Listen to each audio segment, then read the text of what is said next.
Hello and welcome to my channel, Firzj here. This is my deep dive review after playing and finishing the release version of Last Epoch. I've played this game before during the early access back in 2021 and I must say that this game has drastically improved in all fields. I also have an early access review on my channel, but please don't watch it. I agree it's a dog shit video which is already outdated and of poor quality. Anyway, before that I have played plenty of other ARPGs such as Lost Ark, QoL, Diablo, Torchlight, Titan Quest and some other titles, and I must say that Last Epoch really has a unique charm. Let's see if this game lives up to the hype.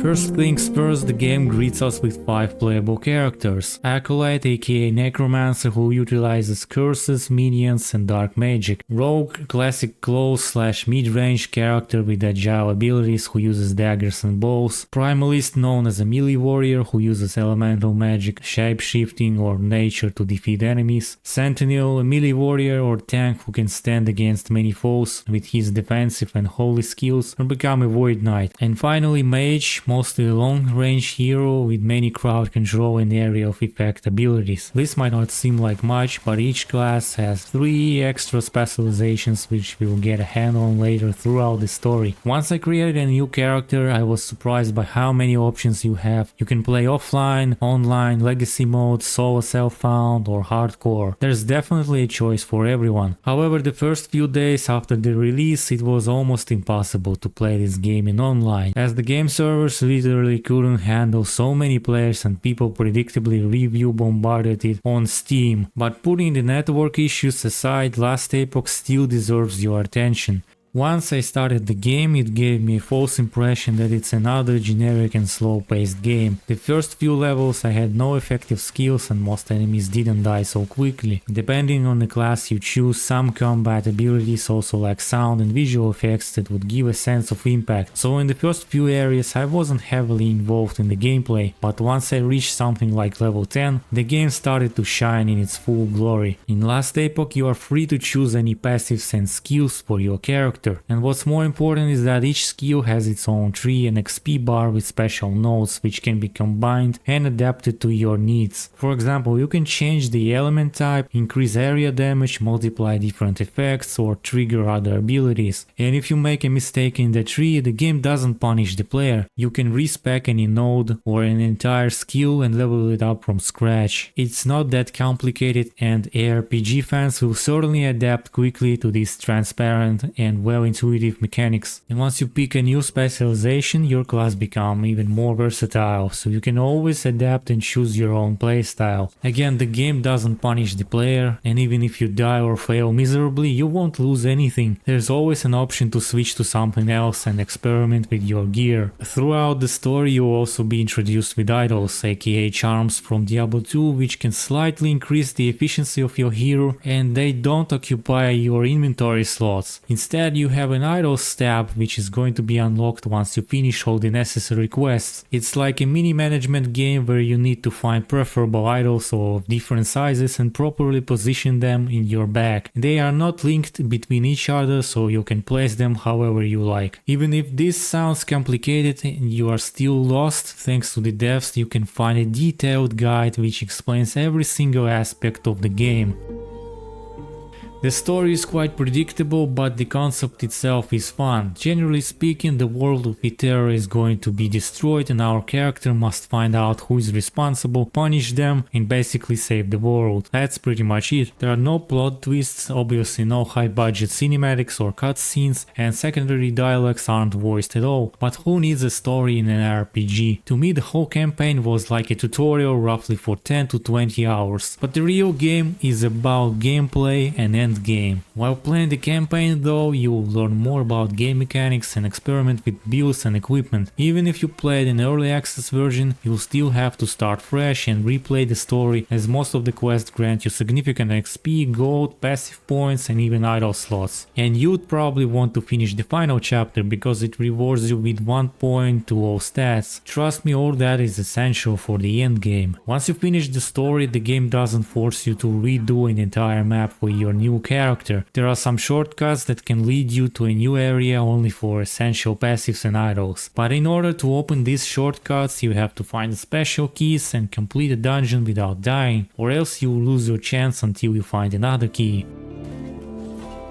What I like the most about this game is its complexity and simplicity at the same time. The builds you create have many different variations and flexibility, while it keeps straightforwardness and transparency. You can create any build you like even without watching a single guide, and you will still manage to progress the story or basic endgame portals. As a no-theory crafter, I have never encountered any overwhelming obstacles that would force me to go back to a previous zone and tediously grind something to get stronger. Any legendary items also have the purpose. For example, I've been playing on my necromancer with skeletons and golem. I found one legendary item that drains my HP and converts it into shield, and I also invested a few points into one passive skill that summons a protective skeletal guardian if my HP falls below 50%. Since the legendary item lowers my HP pool, I can constantly have that guard by my side, and that is only one example on how you can combine different items and skills. There are many more different combinations to discover for each class, which is cool. What's also important is crafting. Crafting in Last Epoch is also transparent and intuitive. It's surely going to help you develop a desired build later on, but during the campaign it's not that necessary to spend your resources. You just play the game and experiment with skills. In Last Epoch you can craft your items on the go, change or improve stats, convert yellows into legendaries and so on. There are plenty of different attributes you can put into your item, and you don't even have to use gold or a craftsman for that. Instead you have a pocket Scannice cube from Diablo 3, but way better with filters, runes, scrolls, materials and a search bar. It is that simple, but to make the most out of it you will need to learn how to effectively allocate forging potential. This forging potential is like remaining charges you can use on an item to change its stats. If you spend all the charges, you won't be able to upgrade this item anymore.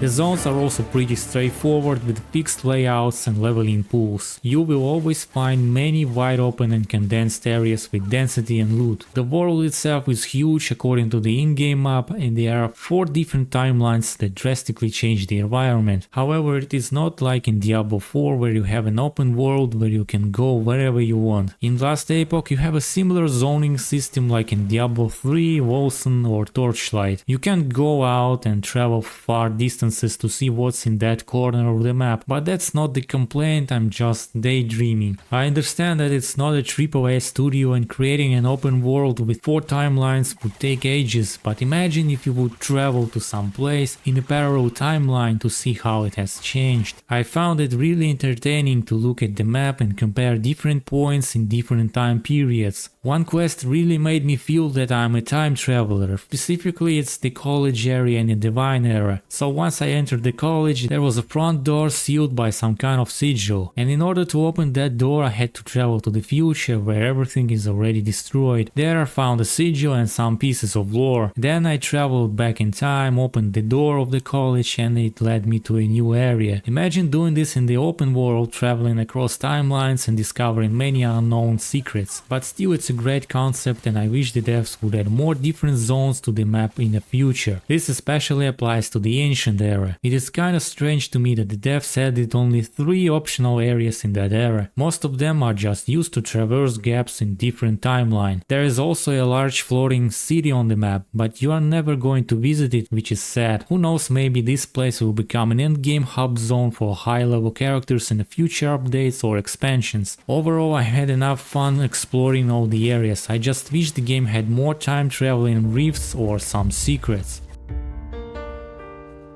Now it is time to talk about the quality of life, some significant and not so features. I think the devs are the actual gamers who play RPGs, and for this game they've put all the essential features to make it more accessible. Most of them have even existed before Diablo 4, but for some reason Blizzard decided that they are smarter than the player. What a mistake. So in Last Epoch we have a tremendous amount of stash tabs. You can put anything you want in there, and even if you clutter an entire stash with thousands of items, you won't don't get lost. In this stash you can customize every single tab, add an icon, change color, add the name or description, and use the search bar, which works with any affixes, suffixes, names, types, rarity, and so on. You just type what you want and it shows on your screen. Can you believe that? Moving next, we have an actual loot filter. You can tune the hell out of this feature. For example, add several rules to show on a specific affixes, hide unnecessary gear, add level conditions, change colors, loot order, and so on. Even if you don't have time to create your own filter, you can simply import a ready-made loot filter from the internet. No need to copy and paste all the settings from a video or a website, just download the file and you're good to go. With this filter you will significantly save your time on searching for the right items and cut down on reading all the properties. Another feature is the arena leaderboards. AAA studios should be taking notes right now. Actually, there is nothing special about it, it just exists straight from the launch and you can see who's playing which class with the action bar skills. There you can filter different modes: softcore, hardcore, 4-man, solo, and the cycle aka seasons, just as in Diablo 3. This ladder is also available in your browser just for your convenience. To my knowledge, reaching the highest ranks in the ladder doesn't give you any rewards, just the digital fame and sense of pride. I think this would be very unfortunate to other players who don't push the ladder and just prefer casually farming decent loot and other endgame activities without missing anything. In Last Epoch you can also trade your hard-earned items using the auction house from the traders faction or gifting. For some reason Last Epoch decided to step away from the classic trading mechanics where you could just drop any item on the ground and other players would see it. Even if you are playing with a group of friends, you still have to use gifting option for every single item. And if that player wasn't present when the item dropped, then you will have to use a rare resource called resonance. I think it is not very convenient, but I suppose this was a necessary measure to prevent the oversaturation of the in-game economy. Speaking of other inconveniences, the game allows players to collect plenty of different materials such as scrolls, glyphs and shards to reroll gear. All that stuff occupies inventory slots, but there is a special button that instantly transfers all the materials into the crafting tab. Although it is always satisfying to see how you transfer all the materials, I keep questioning myself why it is such a thing in the first place. Why won't the game just transfer all the mats automatically on picking up? Another inconvenience I found was the chat. It is hard to explain, but it's not very user friendly, and typing a message while you are in combat is risky. I've never had such issues when I played Diablo 3 or Lost Ark, and whenever I switched zones I had to manually change the channel. One more thing regarding group play is that there is no player inspect feature. I can't see other players' gear nor skill trees, so whenever I played with my friend it was really hard to give recommendations on what skills or gear to use, and we had to rely on screen share instead. Few more things I didn't like in Last Epoch that are worth mentioning are: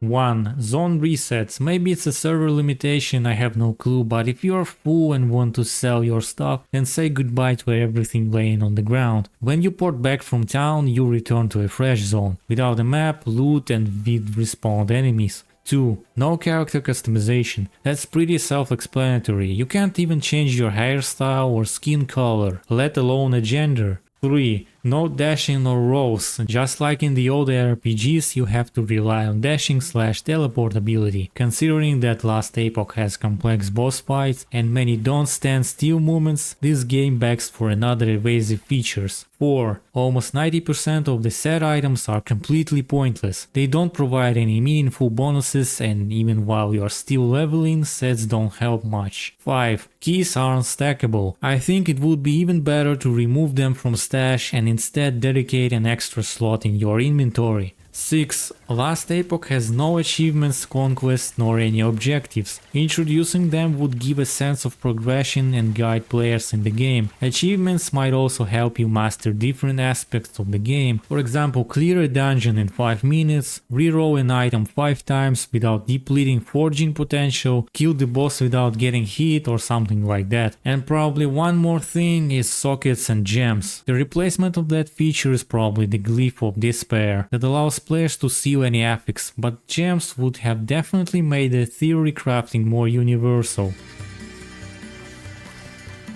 Speaking of the endgame, there are 4 endgame activities in total. This might sound not a lot, but it is enough for everyone. Here we have arenas, where you have to beat several waves of enemies, dungeons with tons of loot in the end if you survive the boss and sacrifice some of your gold for precious rewards, 2 factions which are available in chapter 9, and Monolith. The last 2 activities are going to be the most impactful on your character. While factions work mostly as a side hustle, they still complement the rest of the game. Regardless what faction you choose, the Circle of Fortune or Merchant's Guild, they can provide significant boosts to your character. Each of them also has a unique gameplay mechanics. In the first faction, players can tune telescopes with lens to obtain specific prophecies in exchange for powerful items. The second faction is more like a trading guild with an auction house. As for the Monolith, this is going to be your main endgame activity to get XP, materials, passive blessings and other stuff. This system strongly reminds me of Greater Rifts from Diablo 3, but with a sense of limitless progression behind it. Maybe this activity also resembles something from Path of Exile, but I haven't played this game much except for the story. There you can also find an echo web with areas you can clear and get meaningful rewards. Every completion of the map increases the stability in that region, aka the timeline. Once you pass certain threshold in a specific timeline, you will be able to play 3 timeline quests with the boss in the end. Killing the boss will unlock a random blessing and complete that monolith. Once you close the 3 final timelines at the top, you will unlock the empowered versions of monolith with an infinite corruption which drastically increases the difficulty and rewards. Monoliths might sound complicated at first, but the game does a great job explaining all that, and don't forget that you can always check the in-game guide.